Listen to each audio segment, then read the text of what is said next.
ഒട്ടേറെ സ്വപ്നങ്ങളുണ്ടായിരുന്നു നവാസിന്. അതിൽ ആദ്യത്തേത് മിമിക്രി കലാകാരൻ എന്നതിലുപരി ഒരു സിനിമാ നടനായി തന്നെ അറിയപ്പെടണം എന്നതായിരുന്നു. അതിനുവേണ്ടിയുള്ള ശ്രമങ്ങളായിരുന്നു 51-ാം വയസ്സിലും നവാസ് നടത്തിയിരുന്നത്. അതുപോലെ തന്നെ കുടുംബത്തെക്കുറിച്ചും അദ്ദേഹത്തിന് സ്വപ്നങ്ങളേറെ ഉണ്ടായിരുന്നു. അതിൽ ആദ്യത്തേത് മകളുടെ വിവാഹം തന്നെയാണ്. അവൾ ജനിച്ച കാലം മുതലേ നവാസ് അധ്വാനിച്ചതും സ്വരുക്കൂട്ടി വെച്ചതുമെല്ലാം മകൾക്ക് വേണ്ടിയായിരുന്നു. അതിനു മുന്നേ അവളുടെ MBBS സ്വപ്നം പൂർത്തീകരിക്കുന്നത് കാണുവാനും നവാസ് ആഗ്രഹിച്ചു. +2-വിന് സയൻസ് എടുത്ത് പഠിക്കുന്നതിനിടെയാണ് 2 വർഷം മുന്നേ ഒരു സിനിമയിൽ മകൾ നായികയായി അഭിനയിച്ചത്. എന്നാൽ മകളെ അഭിനയിപ്പിക്കണമെന്ന ആഗ്രഹമൊന്നും നവാസിനും രഹ്നയ്ക്കും ഒന്നും ഉണ്ടായിരുന്നില്ല. എന്നാൽ അടുത്ത സുഹൃത്തായ ഒരു സ്ക്രിപ്റ്റ് റൈറ്ററാണ് മകൾ നഹ്റിനെ സിനിമയിൽ അഭിനയിപ്പിക്കണമെന്ന് അഭ്യർത്ഥിച്ചതും അങ്ങനെ അഭിനയിച്ചതും. എങ്കിലും പഠനത്തിൽ തുടരാനായിരുന്നു നഹ്റിന് താല്പര്യം. അങ്ങനെ വീണ്ടും പഠനത്തിലേക്ക് പോയ നഹ്റിൻ മെഡിക്കൽ ഫീൽഡ് തന്നെയാണ് പഠിക്കാനായി തിരഞ്ഞെടുക്കുന്നതും ഇനി മുന്നോട്ടു പോകാൻ ആഗ്രഹിക്കുന്നതും.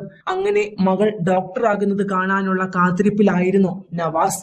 അവളുടെ ഇഷ്ടത്തിന് തന്നെ അവളെ പഠിക്കാൻ പറഞ്ഞയച്ച നവാസ് മക്കൾക്ക് മുന്നിൽ യാതൊരു നിബന്ധനകളും കാർക്കശ്യങ്ങളും വച്ചിരുന്നില്ല. ശാന്ത സ്വഭാവക്കാരനായിരുന്നു നവാസ്. മക്കൾക്കും ഭാര്യയ്ക്കും ഒപ്പം എന്തിനും കൂടെ നിൽക്കുന്ന ആൾ കൂടിയായിരുന്നു. അതുകൊണ്ട് തന്നെ മകൾക്ക് 18 വയസ്സ് ആകും മുന്നേ തന്നെ അവളെ തേടി വിവാഹാലോചനകളും എത്തിയിരുന്നു. എന്നാൽ മകളുടെ വിവാഹം തൻ്റെ ജീവിതത്തിലെ ഏറ്റവും വലിയ സ്വപ്നമാണെങ്കിലും അവളുടെ ഇഷ്ടമാണ് തനിക്ക് പ്രധാനം.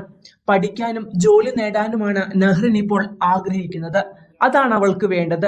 അതിനൊപ്പം നിൽക്കുകയാണ് താനും രഹ്നയും ചെയ്യേണ്ടത്. അതിനുവേണ്ടിയുള്ളതെല്ലാം അവൾക്ക് ഒരുക്കി നൽകുക എന്നതാണ് തങ്ങളുടെ കടമ എന്നാണ് നവാസ് എല്ലാവരോടും പറഞ്ഞിരുന്നത്. അത്രത്തോളം മകളെ സ്നേഹിച്ചിരുന്ന നവാസ് ഒരു വിവാഹമല്ല, അതിലും വലുതാണ് അവളുടെ സ്വപ്നങ്ങൾ, അവളുടെ ഭാവി എന്ന് തിരിച്ചറിഞ്ഞിരുന്നു. ഇന്നത്തെ കാലത്ത് ഓരോ മാതാപിതാക്കളും തിരിച്ചറിയേണ്ടതും അതുതന്നെയാണ്. നഹ്റിനെ കൂടാതെ 2 ആൺമക്കൾ കൂടിയാണ് നവാസിനും രഹ്നയ്ക്കും ഉള്ളത്. ഇപ്പോൾ അപ്രതീക്ഷിതമായി സ്വപ്നങ്ങളിലേക്കുള്ള യാത്രയ്ക്കിടെ അദ്ദേഹം മരണത്തിന് കീഴടങ്ങിയെങ്കിലും ഒരായുസ്സുകൊണ്ട് മക്കൾക്ക് വേണ്ടി സമ്പാദിക്കേണ്ടതെല്ലാം അദ്ദേഹം ഒരുക്കി വച്ചിട്ടുണ്ട്. പോരാത്തതിന് ഭാര്യയെ സ്വയം പര്യാപ്തയാക്കുകയും ചെയ്തു. വിവാഹം കഴിഞ്ഞ ഉടനെ ആലുവ ചൂണ്ടിയിൽ വാങ്ങിയ 2 നില വീടിന്റെ മുകൾ നില ഒരു ടെക്സ്റ്റൈൽ സ്റ്റോറായും താഴത്തെ നില നഴ്സറി സ്കൂളായും മാറ്റി അതിന്റെ പൂർണ്ണ ചുമതല രഹ്ന ഏറ്റെടുത്തിരുന്നു. മാത്രമല്ല ഭാര്യയെ കാർ ഡ്രൈവിംഗും മറ്റും പഠിപ്പിച്ച് താനില്ലെങ്കിലും കുടുംബത്തെയും മക്കളെയും എല്ലാം മുന്നോട്ട് കൊണ്ടുപോകാനുള്ള എല്ലാം തന്നെ അദ്ദേഹം ഒരുക്കി നൽകിയിട്ടുണ്ട് എന്നതുമാണ് യാഥാർത്ഥ്യം.